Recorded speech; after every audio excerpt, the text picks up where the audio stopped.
Welcome back. This channel exists because of your support. Subscribe, hit like, and share your thoughts in the comments. Now let's get into the story. 5 weeks. That's how long I'd been living with a stranger who happened to wear my fiancé's face. 5 weeks of coming home to silence, broken only by the sound of her scrolling through her phone. 5 weeks of watching the woman I was supposed to marry treat me like an inconvenience in my own home. It started gradually, the way these things always do. Week 1. I came home with takeout from Kumari Nepali restaurant on Ford Avenue. Amanda barely looked up from her phone as I set the bag on the kitchen counter.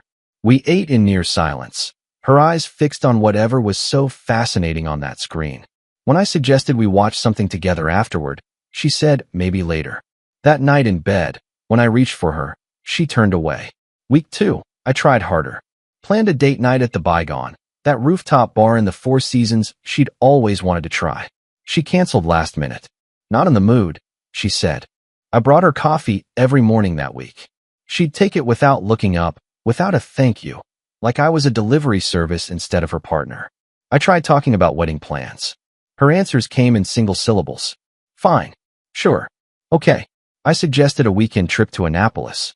She said we'll see. By week 3, the pattern was unmistakable. She started staying late at work more often. When she was home, her phone or laptop occupied every moment. No more kisses hello or goodbye. I asked if something was wrong. I'm just tired, she said. That became her default answer to everything. Sunday afternoon, I found her on the couch and suggested a walk around the inner harbor. She sighed like I'd asked her to climb a mountain, said she'd rather just relax. Week 4 brought my growing frustration to the surface. I cooked salmon with asparagus, her favorite meal. She ate quickly, thanked me in a flat tone, and went right back to her phone. I tried making conversation about our days. Her responses were automatic. Fine. Nothing much. Okay. Saturday morning, I suggested kayaking on the Patapsco. She barely glanced up from her screen. I don't feel like it, she said. By week 5, I had to face the reality. We hadn't been intimate in 5 weeks. We hadn't had a real conversation in weeks. She'd stay in bed scrolling through her phone on weekend mornings while I was awake and ready to start the day. Tuesday night, I came home to find her on a video call. She ended it abruptly when I walked in. Just a friend, she said when I asked, her tone making it clear she didn't appreciate the question. Thursday evening, I caught her laughing at something on her phone. When I asked what was funny, she said nothing and put it away. The contrast was impossible to ignore. Her phone got smiles and engagement. I got nothing. Saturday evening, after another silent dinner, we sat on the couch. She was on her phone. I was pretending to watch some documentary neither of us cared about. Something about ocean life. The narrator's voice droned on about deep-sea creatures while I worked up the courage for what I knew needed to happen. I'd been planning this conversation all week, rehearsing what I'd say, how I'd approach it.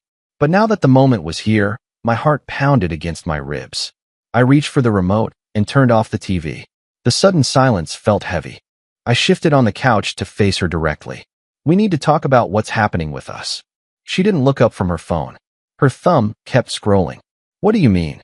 The casual dismissal in her tone made something tighten in my chest. You know exactly what I mean. You've been completely distant for over a month. We barely talk. We haven't been intimate in 5 weeks. We're supposed to be planning our wedding, and you can't even have a conversation with me. She set her phone down with an exaggerated sigh, the kind you'd give a child who was interrupting something important. Not everyone needs constant attention, Trevor. I'm not asking for constant attention. I'm asking for any attention. You treat me like I don't exist. That's dramatic. We live together. We see each other every day. Seeing each other isn't the same as being together. You're physically here, but you're not present. You're always on that phone, always finding excuses not to spend time with me. Maybe I need space. Did you consider that? Not everyone wants to be joined at the hip. Space? We already have space. We barely interact. I come home, and you don't even look at me. I try to talk to you, and you give me one-word answers. I suggest we do anything together, and you're too tired or not in the mood. That's not space. That's living like roommates. She stood up, crossing her arms. You're always needing something from me.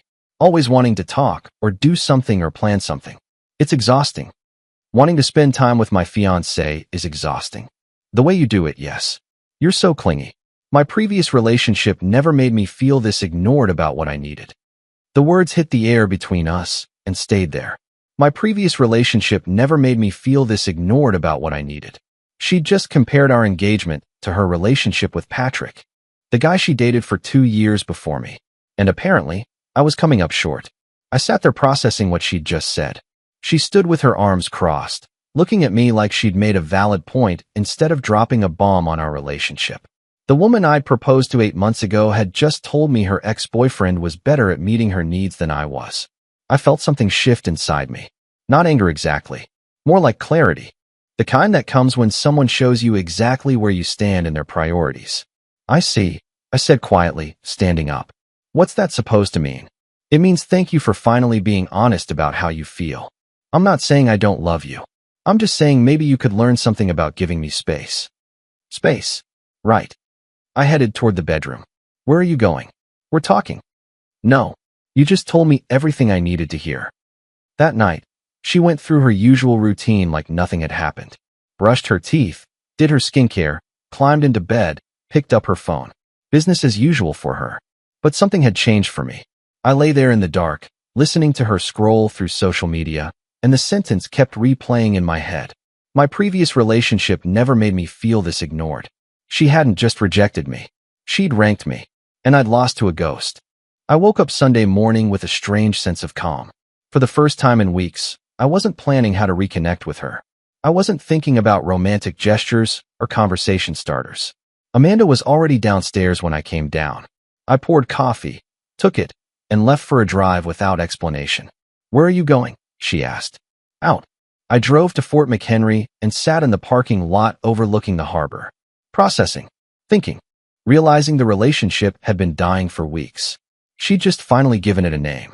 Patrick was better. When I got home that afternoon, she asked how I was doing with forced concern. Fine, I said. She noticed the change in my tone, but didn't push it. Monday, during my lunch break, I called my bank and opened a separate checking account. The process was surprisingly simple. The bank representative asked if I wanted checks. No, I said. Just the account. I transferred half my paycheck. Watching those numbers move from one account to another felt surreal. Like I was watching someone else's life unravel. But it was necessary. It was real. Monday evening, I came home late.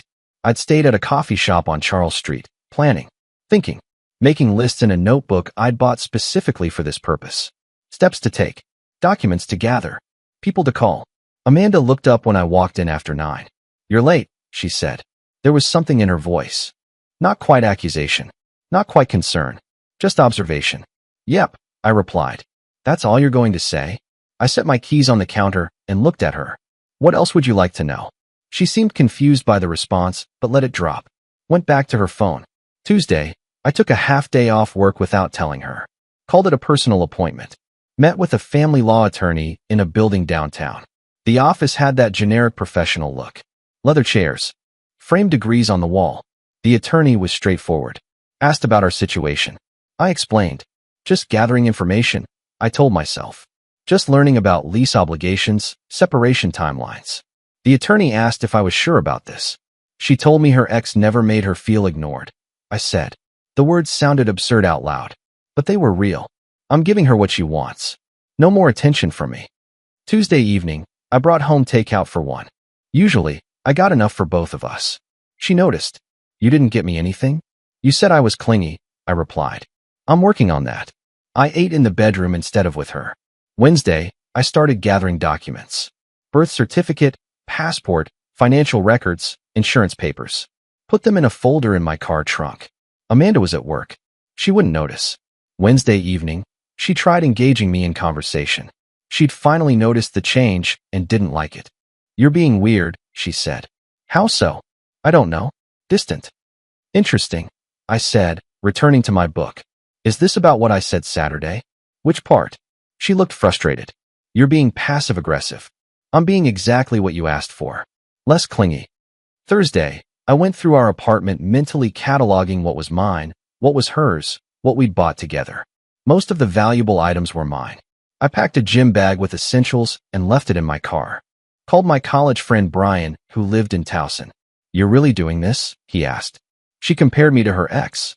I said. Said he never made her feel ignored like I do. Jesus. Come whenever. Guest room's ready. Thursday evening was quiet. We sat through dinner, Amanda on her phone, me watching her. She didn't notice me observing. I was calm, resolved, ready. Friday morning, my alarm went off at 5:45. The room was still dark. Amanda slept beside me, her breathing slow and steady. She always slept until 7:30 on Fridays. I slipped out of bed carefully, quietly. Each movement felt significant, like I was performing some sacred ritual. The last time I'd wake up in this bed. The last morning in this apartment. I moved through the rooms like a ghost. 2 duffel bags from the hall closet. I packed methodically. Clothes for 2 weeks. My laptop and chargers. Toiletries from the bathroom. My grandfather's watch from the dresser.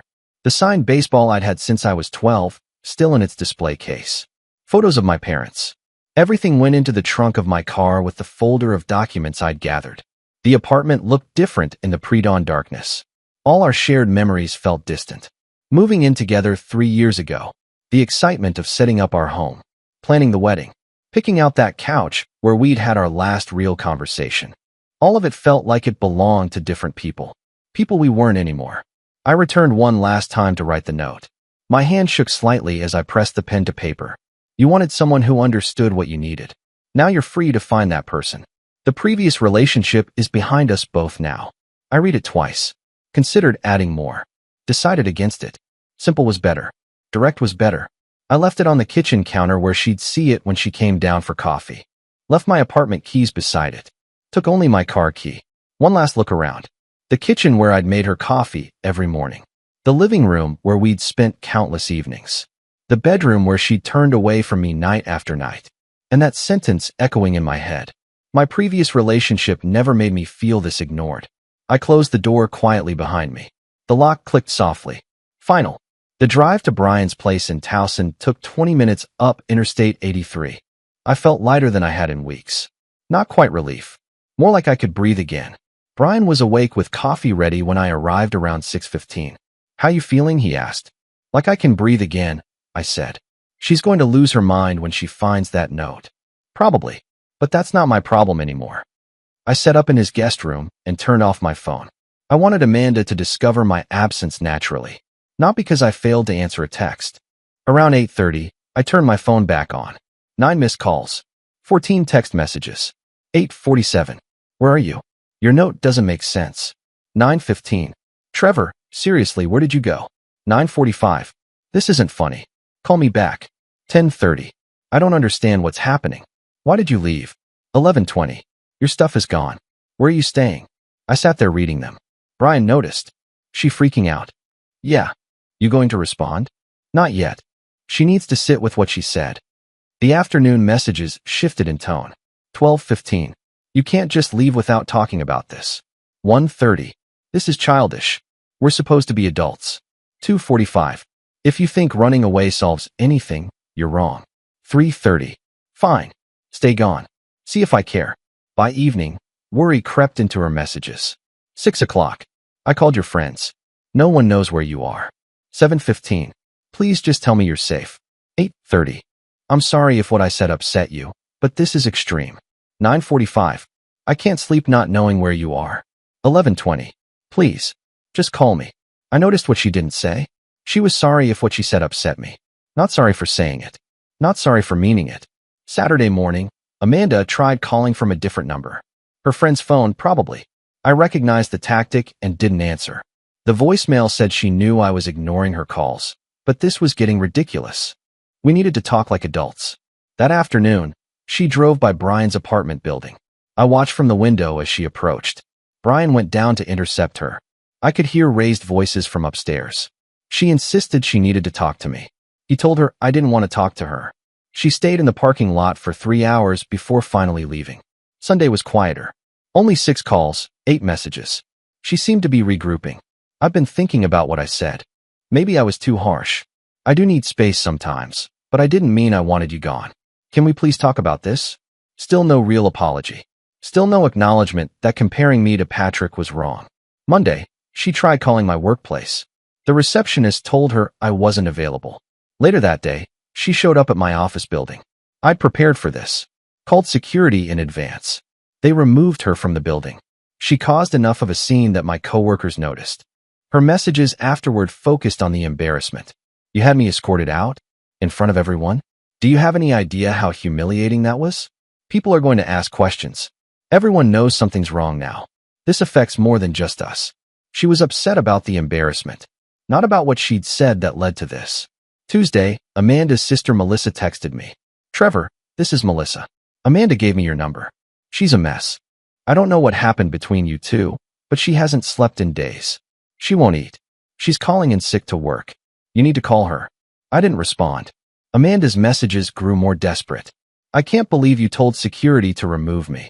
My sister says I need to give you space, but I don't understand what I did. You're acting like I committed some terrible crime.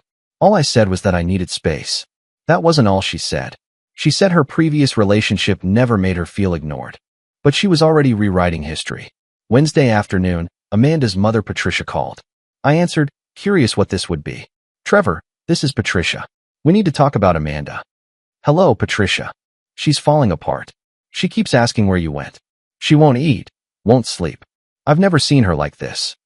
I'm sorry she's going through that. Sorry? You caused it by leaving without explanation. I left a note. A note isn't an explanation. You just disappeared. Did she tell you what she said to me? She said you two had an argument about needing space. That's hardly grounds for abandoning your fiancé. Is that all she told you? What else is there? She compared our relationship to her relationship with Patrick. Told me her previous relationship never made me feel ignored about my needs. Patricia paused. She was frustrated. People say things they don't mean when they're upset. Do they? Or do they say things they usually keep to themselves? You're being cruel. She loves you. She made one mistake. She revealed how she really feels. That's not a mistake. That's honesty. Patricia tried every angle. What about the wedding? What about the apartment lease? What will people think? This isn't the man I thought you were. I remained calm throughout. Finally ended the call. I appreciate you calling, Patricia, but my decision is made. Thursday marked 1 week since I'd left. Amanda's messages reflected her growing desperation. It's been a week. A week. You've made your point. I get it. You're angry. But this is excessive. We're supposed to be getting married in 8 months. I can't plan a wedding by myself. Please just come home so we can talk. She still didn't understand. She thought this was about me being angry or punishing her. She didn't grasp that the relationship was over. That evening, she sent a longer message. I went to therapy today. The therapist said I need to take responsibility for my part. I'm trying to understand what I did wrong, but I can't fix it if you won't talk to me. First time she'd mentioned taking responsibility, but still framed as what I did wrong, not what I said that revealed how I really feel. Friday morning, Amanda's sister showed up at Brian's. Melissa looked exhausted when I let her in. We need to talk about Amanda. I already talked to your mother. She's not eating. She's not sleeping. She's losing weight. She sits in that apartment crying and staring at your note. I'm sorry she's going through that. Sorry? You did this to her. No. What she said did this. I just stopped pretending it didn't matter. She told me what she said. About Patrick never making her feel ignored. She knows it was wrong. Does she? Because every message I've gotten from her has been about how dramatic I'm being, not about how hurtful her comparison was. She's scared to admit she was wrong because she's afraid you won't forgive her. I don't need her to admit it for me. I need her to admit it for herself. Melissa stayed for an hour trying different approaches. Eventually left frustrated. Saturday afternoon, both Patricia and Melissa showed up together. An intervention. Brian asked if I wanted them there.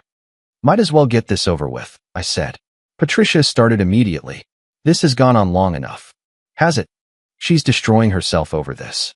She destroyed our relationship when she told me Patrick was better at meeting her needs. Patricia tried the moral approach. You took vows to work through problems. We're engaged, not married. And I didn't vow to compete with her memories of another man. Melissa tried emotional manipulation. She's having panic attacks. She can't breathe sometimes. Do you want that on your conscience? I want her to be okay. But I can't sacrifice my self-respect to make that happen. The conversation went in circles for 90 minutes. They tried every angle. Think about the wedding. The money already spent. Your families. The apartment lease. What people will say? I remained unmoved. I've thought about all of that. And none of it is worth spending my life with someone who wishes I was someone else. Patricia's parting words were sharp. You're making the biggest mistake of your life. No. The biggest mistake would be marrying someone who compared me to her ex and lost interest because I didn't measure up. Sunday was quieter. A few messages from Amanda. My mom and sister told me they talked to you. They said you're being stubborn. I don't think you're stubborn. I think you're hurt. I hurt you. I know that now. Please let me apologize properly. Closest she'd come to real acknowledgement. But still not enough. She could apologize for the words, but she couldn't change the feeling behind them. Monday, I took action. Called the family law attorney again. Scheduled a consultation for Thursday. Time to discuss breaking the lease, dividing property, timeline for formal separation. Patricia called again. Have you reconsidered? No. She's not eating. She's not sleeping. You've told me. Don't you care? Of course I care. But caring about her well-being doesn't mean accepting a relationship where I'm constantly compared to someone else. Tuesday, Amanda tried a new tactic. Long text messages explaining herself. I've been doing a lot of thinking. About us, about what I said, about why I said it. I think I know what happened. When Patrick and I broke up, I was devastated. But then I met you, and everything was good. I thought I was over him. But lately I've been feeling overwhelmed with wedding planning and work stress. And when I'm stressed, I get nostalgic about times when life felt simpler. Patrick and I broke up before things got complicated. So my memories of that relationship are just easier. I wasn't comparing you to him. I was comparing our complicated life to a simpler time. I read this and recognized it immediately. She was rewriting the narrative, trying to make it about stress and nostalgia, not about actually thinking Patrick was better. But I remembered her exact words. My previous relationship never made me feel this ignored about what I needed. That wasn't about simpler times. That was about Patrick meeting her needs better than I did. Wednesday, she called from Melissa's phone again. Left a voicemail. I know you're ignoring my calls. I know you probably think I'm making excuses. But I mean it. I wasn't comparing you to Patrick. I was just frustrated and said something stupid. Please, just let me explain in person. Evening text. I'm willing to do whatever it takes. Couples therapy. Individual therapy. Whatever you want. Just please don't give up on us. Therapy couldn't change how she fundamentally viewed our relationship. Couldn't erase years of mental comparisons. Couldn't make her unthink the thoughts she'd been having. Friday marked 2 weeks since I'd left. I met with the attorney that morning. Discussed the lease, shared furniture, timelines. No joint debts beyond the lease. Attorney asked about the engagement ring. Let her keep it, I said. I don't want reminders. That afternoon, I called Amanda. First time we'd spoken since I left. She deserved to hear directly from me that it was over. She answered before the first ring finished. Oh, thank God. Thank God you called. Please, Trevor, please just let me explain. Amanda, stop. She went silent. I'm not calling to come back. I'm calling to tell you it's over. No, don't say that. We can work through this. I've been going to therapy. It's over. What you said showed me something I can't unsee. What I said was a mistake. I was frustrated and stressed, and you compared our relationship to your relationship with Patrick. You told me he never made you feel ignored like I do. That wasn't stress talking. That was truth. But I didn't mean it the way you think. I wasn't saying he was better than you. Yes, you were. You were saying that in your previous relationship, you felt understood and attended to. And in our relationship, you feel ignored. That's a comparison. And I lost. That's not. I love you. I chose you. I said yes when you proposed. Why did you say yes? Silence. Why did you say yes when I proposed? Did you say yes because you loved me and wanted to spend your life with me? Or did you say yes because it was time to get married and I was the one asking? That's not fair. Answer the question. Longer pause. I love you. That's not an answer. I wanted to marry you. Wanted. Past tense. I still want to. I'm just confused right now. Confused about what? About why everything feels so hard lately. It feels hard because you've been comparing me to someone else and realizing I don't measure up. That's exhausting. Pretending I'm enough when you don't really think I am. She was crying now. You are enough. You're more than enough. Then why did you tell me your previous relationship was better? I didn't say better. You said Patrick never made you feel ignored about your needs. Which means I do make you feel that way. Which means he was better at that than I am. That's a comparison. That's me losing. I was just frustrated in that moment. How long have you been thinking about it? Be honest. Long silence. That silence is my answer. Sometimes I think about him. Is that what you want to hear? Sometimes when things are hard with us, I remember when things were easier with him. But that doesn't mean anything. Thank you. For what? For finally being honest. Does that mean you'll come home? No. It means I understand why I can't. You think about him when things are hard with us. You remember when things were easier. You compare how he made you feel to how I make you feel. And I come up short. It's not like that. It's exactly like that.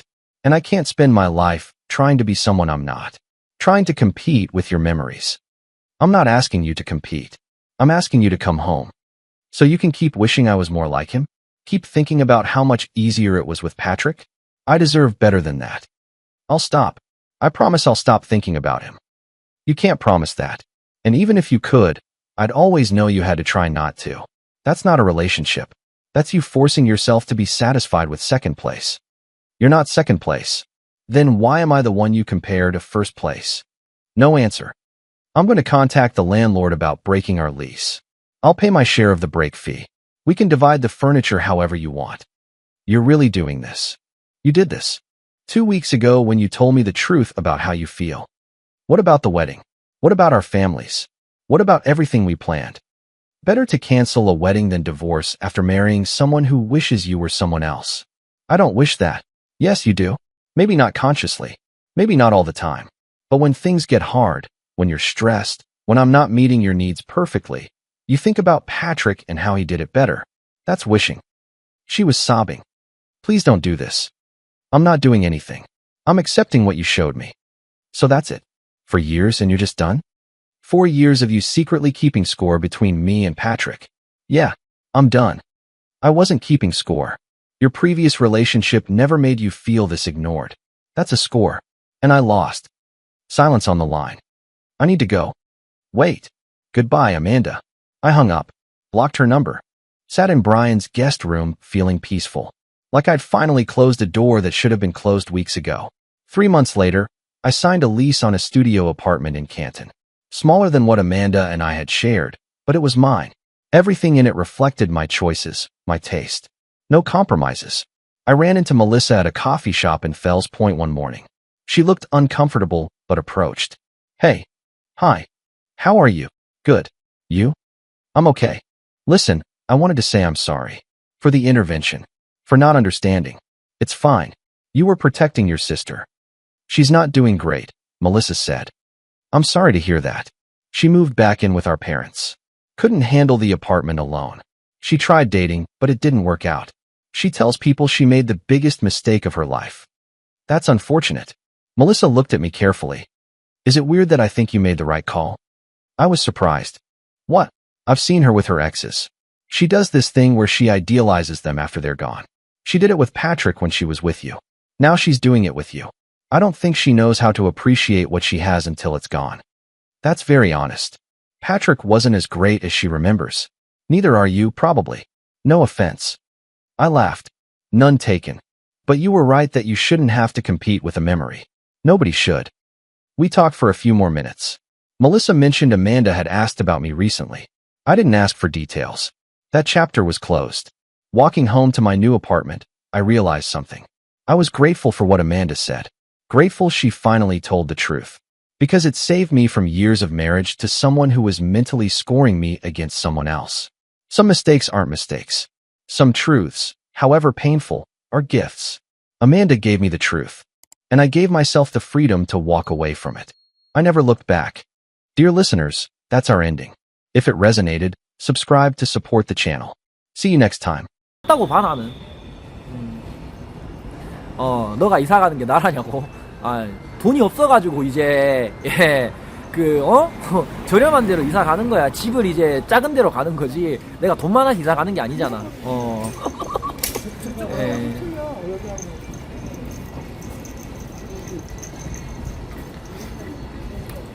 진짜 나도 한 번씩 이런 생각해. 나도 돈 따라갈까, 돈 쫓아갈까 이런 생각해. 근데 그럴 때마다 아니다 모리야 힘내자. 좋은 날 올 거다라고 생각하고 있어요 저는.